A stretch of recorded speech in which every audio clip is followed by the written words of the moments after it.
नमस्कार दोस्तों, ब्रह्मोस क्लासेस में आप सभी का दिल खोलकर स्वागत है। देखिए, एसएससी जीडी के लिए एक प्रमुख टॉपिक हो सकता है बौद्ध धर्म।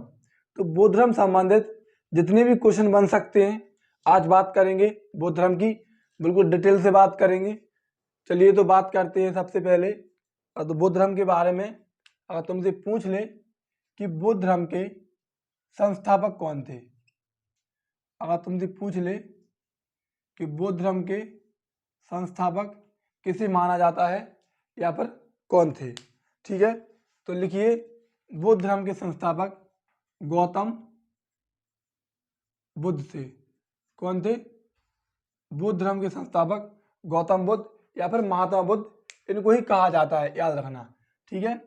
गौतम बुद्ध या फिर महात्मा बुद्ध, इसको भी आप याद रखना, ठीक है।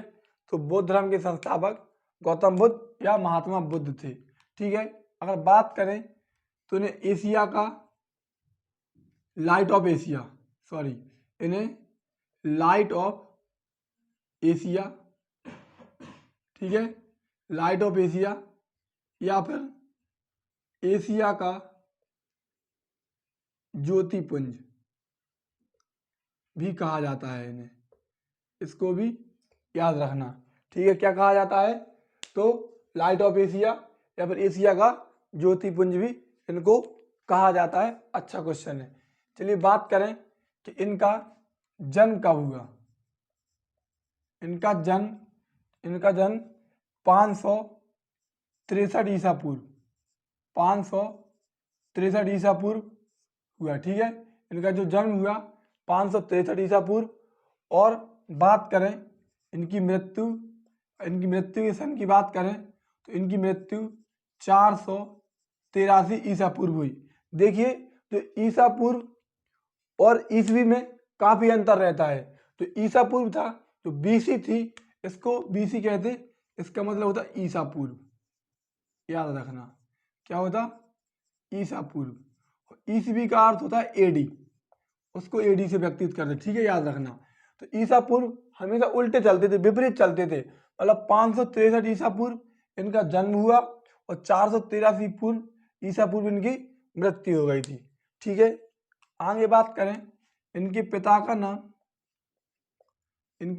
नाम शुद्धोधन था और इनकी माता का नाम महामाया था। क्या था? इनकी माता का नाम महामाया था और इनके पिता का नाम शुद्धोधन था। इस बात को भी आप याद रखना। 7 वर्ष के बाद जब ये मतलब महात्मा बुद्ध या गौतम बुद्ध जब पैदा हुए तो 7 वर्ष बाद इनकी 7वें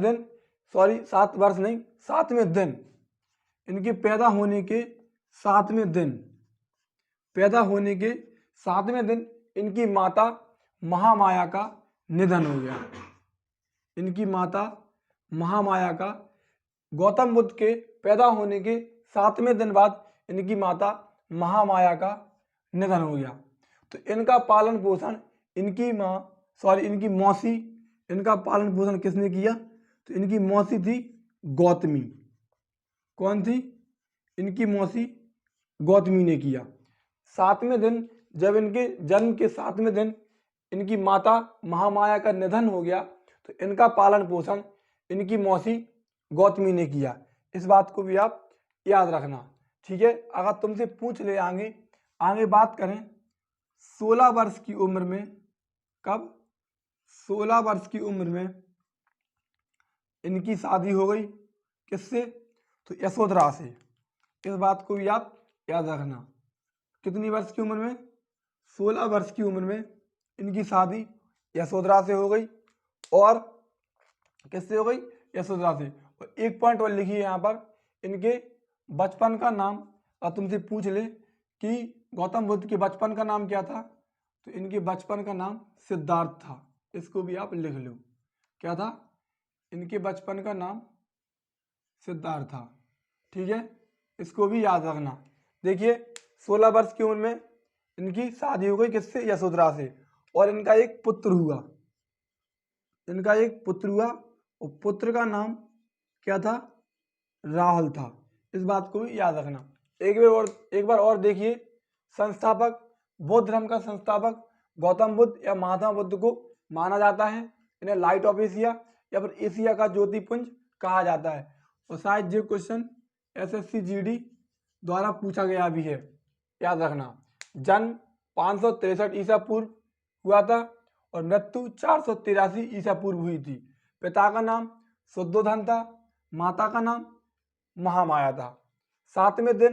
जन्म के 7वें दिन इनकी माता महामाया का निधन हो गया, तो इनका पालन पोषण इनकी मौसी गौतमी ने किया। 16 वर्ष की उम्र में इनकी शादी यशोधरा से हो गई। इनके एक पुत्र हुआ जिसका नाम राहुल था। जो पुत्र हुआ था वो 12 वर्ष बाद हुआ था। कितने वर्ष बाद? 12 वर्ष बाद इनको एक पुत्र की प्राप्ति हुई थी। और याद रखना, इनका जन्म आम्रवन में हुआ था। अगर तुमसे पूछ ले और डीपली तो इनका जन्म कब हुआ था, कहाँ पर हुआ था, तो इनका जन्म आम्रवन में हुआ था। इस बात को भी आप याद रखना, ठीक है।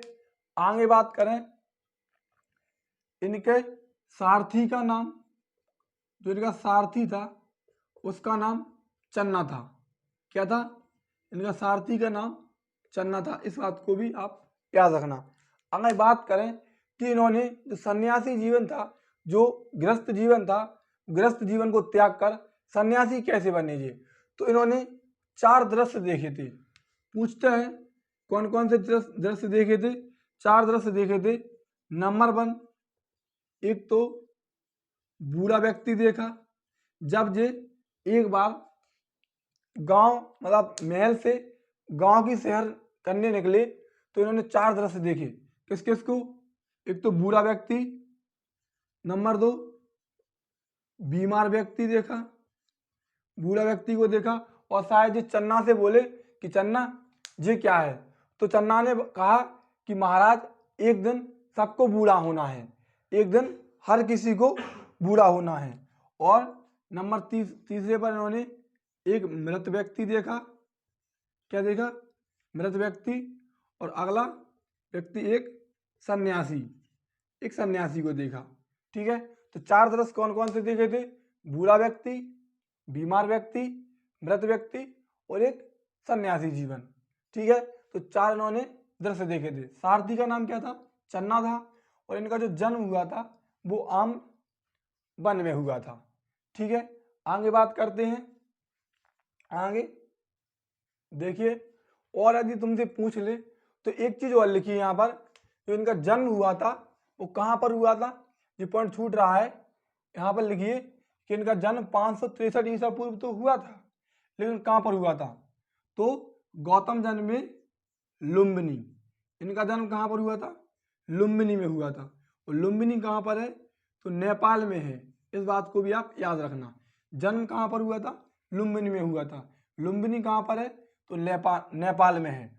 और अगर तुमसे वन पूछ ले तो इनका जन्म आम्र वन में हुआ था। इसको भी आप याद रखना। और अगर मृत्यु की बात हुई तो गौतम जन्म में लुम्बिनी, बोध गया में ज्ञान और सारनाथ में शिक्षा दही, कुशीनगर में प्राण। तो इनकी जो मृत्यु हुई थी तो वो कहाँ पर हुई थी? कुशीनगर में हुई थी। इस बात को भी आप याद रखना। मृत्यु कहाँ पर हुई थी? तो मृत्यु तो कुशीनगर में हुई थी। और जन्म कहाँ पर हुआ था? तो लुम्बिनी में हुआ था। चलिए आगे बात करते हैं। और आगे तुमसे पूछ ले, पहले इसको रब कर लेते हैं। ये आपने देख लिया होगा और नोट कर लिया होगा। बात करते हैं, चलिए आगे बात करें।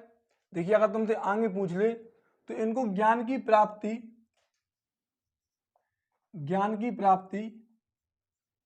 जब इन्होंने घर का त्याग कर दिया, वो 4 दृश्य देखकर इन्होंने घर का त्याग कर दिया, तो ज्ञान की प्राप्ति इनको 35 वर्ष की उम्र में, कितनी वर्ष की उम्र में? 35 वर्ष की उम्र में निरंजना नदी के किनारे। कौन सी नदी? निरंजना नदी। और ये अभी यूपी पीईटी में पूछा गया भी क्वेश्चन है। ठीक है, इसको भी याद रखना। यूपी पीईटी में पूछा गया क्वेश्चन है ये। तो देखो, ज्ञान की प्राप्ति 35 वर्ष की उम्र में निरंजना नदी के किनारे कहां पर हुई थी? बोध गया में। कहाँ पर हुई थी? बोध गया में इनको ज्ञान की प्राप्ति हुई थी। कितनी वर्ष की उम्र में? 35 वर्ष की उम्र में। कौन सी नदी? निरंजना नदी। और साल वृक्ष के नीचे। कौन से वृक्ष के नीचे? साल वृक्ष के नीचे। इस बात को भी आप याद रखना। तो महात्मा बुद्ध को ज्ञान की प्राप्ति 35 वर्ष की उम्र में निरंजना नदी के किनारे बोध गया में साल वृक्ष के नीचे हुई थी। याद रखना, इन्होंने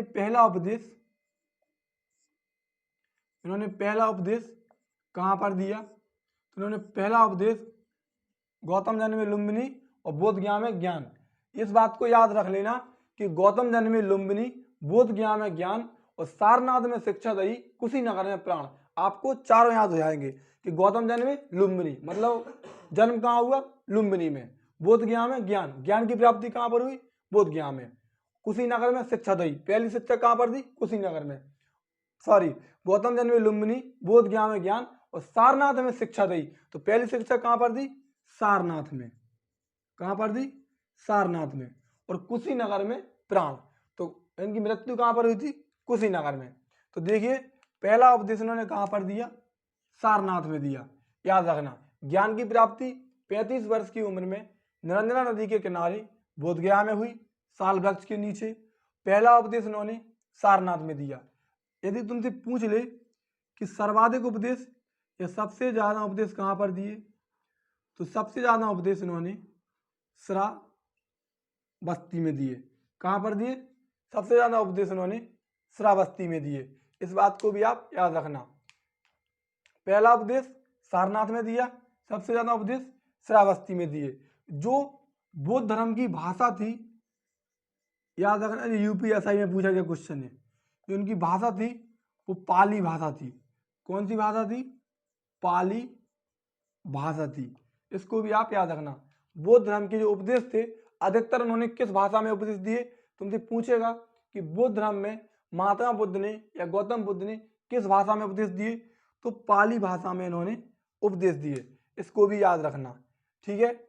यदि तुमसे पूछ ले कि जब इन्होंने घर का त्याग किया था, किसका? घर का त्याग किया था, तो उसके लिए क्या कहा गया था? घर त्याग को, गृह त्याग को महाभिनिष्क्रमण कहा गया था। क्या कहा गया था? महाभिनिष्क्रमण। इनके घर त्याग को महाभिनिष्क्रमण कहा गया था, ठीक है। और यदि तुमसे पूछ ले जब इनको ज्ञान की प्राप्ति हुई तो इसको क्या कहा गया? ज्ञान की प्राप्ति को, ये पूछता है पेपर में, ज्ञान की प्राप्ति को धम्म चक्र परिवर्तन कहा गया। क्या कहा गया? धम्म चक्र परिवर्तन कहा गया। गृह त्याग को महाभिनिष्क्रमण कहा गया और ज्ञान की प्राप्ति को धम्म चक्र परिवर्तन कहा गया। गृह त्याग को महाभिनिष्क्रमण कहा गया और ज्ञान की प्राप्ति को धम्म चक्र परिवर्तन कहा गया। इसको भी आप याद रखना। और यदि तुमसे पूछ ले कि इन्होंने जो अंतिम उपदेश थे वो कहाँ पर दिए थे, इन्होंने अंतिम उपदेश कहाँ पर दिए थे? तो कुशीनगर में दिए थे। कहाँ पर दिए थे? अंतिम उपदेश कुशीनगर में दिए थे। और सुभद्र, एक व्यक्ति थे सुभद्र। कौन? सुभद्र। तो अंतिम उपदेश कुशीनगर में सुभद्र को दिए थे। किसको दिए थे? सुभद्र को दिए थे, याद रखना। और सर्वाधिक उपदेश किसमें दिए थे? तो पाली भाषा में दिए थे। त्रिरत्न, अगर तुमसे पूछ ले कि त्रिरत्न किससे संबंधित है, तो त्रिरत्न बौद्ध धर्म से संबंधित है। और त्रिरत्न कौन कौन से होते? तो बौद्ध, धम्म और संघ। जी क्या है? ये त्रिरत्न है, याद रखना। किससे संबंधित है? बौद्ध धर्म से संबंधित है। और बौद्ध, धम्म, संघ, ये क्या है? त्रिरत्न है। चलिए, अगर आगे बात करें इनका, मैंने आपको बता ही दिया कि जिनकी मृत्यु हुई थी वो कहाँ पर हुई थी, ये आपको पता है, कुशीनगर में इनकी मृत्यु हुई थी। कहाँ पर हुई थी इनकी मृत्यु? कुशीनगर में हुई थी। इस बात को भी आप याद रखना। और एक क्वेश्चन और बनता है, जो जन्म का इनकी प्रतीक चिन्ह था, वो जन्म का प्रतीक चिन्ह क्या था? तो लिखिए, कमल या फिर सांड। इनके जन्म का प्रतीक चिन्ह क्या था? तो गौतम बुद्ध या महात्मा बुद्ध के जन्म का प्रतीक चिन्ह कमल या सांड था। इसको भी आप याद रखना, ठीक है। इनके पिता का नाम क्या था? शुद्धोधन था। माता का नाम महामाया था, ठीक है। इसको भी आप याद रखना। जन्म कहाँ पर हुआ था? लुम्बिनी में। लुम्बिनी कहाँ पर है? नेपाल में। और आम्र वन में। इस पॉइंट को याद रखना। त्रिरत्न, बौद्ध धम्म संघ। गृह त्याग, महाभिनिष्क्रमण, ज्ञान की प्राप्ति, धम्म चक्र प्रवर्तन। चलिए आगे बात करते हैं। देखिए इनकी मृत्यु कहाँ पर हुई थी? तो कुशी नगर में इनकी मृत्यु हुई थी। मृत्यु कहाँ पर हुई थी? तो महात्मा बुद्ध की मृत्यु कुशीनगर में हुई थी और इसको महापरिनिर्वाण कहा गया। क्या कहा गया? महापरिनिर्वाण कहा गया। इसके बाद 4 बौद्ध संगति हुई। कितनी बौद्ध संगति हुई? 4 बौद्ध संगति हुई। इसको भी याद रखना। मैं ट्रैक से बता रहा आपको, देख लिखिए ट्रैक। राज ने वैशाली पर पानी कुलेला, ठीक है, याद रखना। 4 बौद्ध संगति हुई। कौन कौन सी? राज से तो हो गई, राजगृह। कहाँ पर हो गई? राजगृह। वैशाली से हो गई, कहाँ पर? वैशाली से हो गई, वैशाली में, याद रखना। और पर से हो गई पाटलिपुत्र। कहाँ पर? पर से हो गया पाटलिपुत्र। और कुलेला से हो गया कुंडलवन, कुंडलवन कश्मीर में, ठीक है। पहली बौद्ध संगति राजगृह में हुई, दूसरी बौद्ध संगति वैशाली में हुई, तीसरी बौद्ध संगति पाटलिपुत्र में हुई और चौथी बौद्ध संगति कहाँ पर हुई? कुंडलवन कश्मीर में हुई। अगर तुमसे पूछ ले कि चौथी बौद्ध संगति के समय शासक कौन था, किसके समय हुई? तो कनिष्क के समय हुई। इसको भी याद रखना। किसके समय हुई? कनिष्क के समय हुई। इसके अध्यक्ष कौन थे? तो चौथी बौद्ध संगति के अध्यक्ष वसुमित्र थे, याद रखना। चौथी बौद्ध संगति कनिष्क के शासनकाल में हुई और अध्यक्ष कौन थे? तो वसुमित्र थे। कहाँ पर हुई? तो कुंडलवन कश्मीर में हुई। और एक बात और याद रखना कि चौथी बौद्ध संगति के बाद में ही बौद्ध धर्म 2 भागों में बट गया था। चौथी बौद्ध संगति के बाद ही बौद्ध धर्म 2 भागों में बट गया था, हीनयान और महायान। अगर तुमसे पूछ लेगा कि कौन सी बौद्ध संगति के बाद बौद्ध धर्म 2 भागों में बट गया, तो चौथी बौद्ध संगति के बाद बौद्ध धर्म 2 भागों में बट गया था, याद रखना। इनका मृत्यु कुशीनगर में हुई थी, जिसे महापरिनिर्वाण कहा गया। 4 बौद्ध संगति हुई, राजगृह, वैशाली, पाटलिपुत्र, कुंडलवन कश्मीर। पहली राजगृह में, दूसरी वैशाली में, तीसरी पाटलिपुत्र में और चौथी कुंडलवन कश्मीर में। चौथी कनिष्क के शासनकाल में हुई, अध्यक्ष वसुमित्र थे। और इसी चौथी बौद्ध संगति के बाद बौद्ध धर्म 2 भागों में बट गया, हीनयान और महायान। इसको भी आप याद रखना। देखिए दोस्तों, यदि आपको क्लास अच्छी लगी हो तो चैनल को सब्सक्राइब करें। धन्यवाद।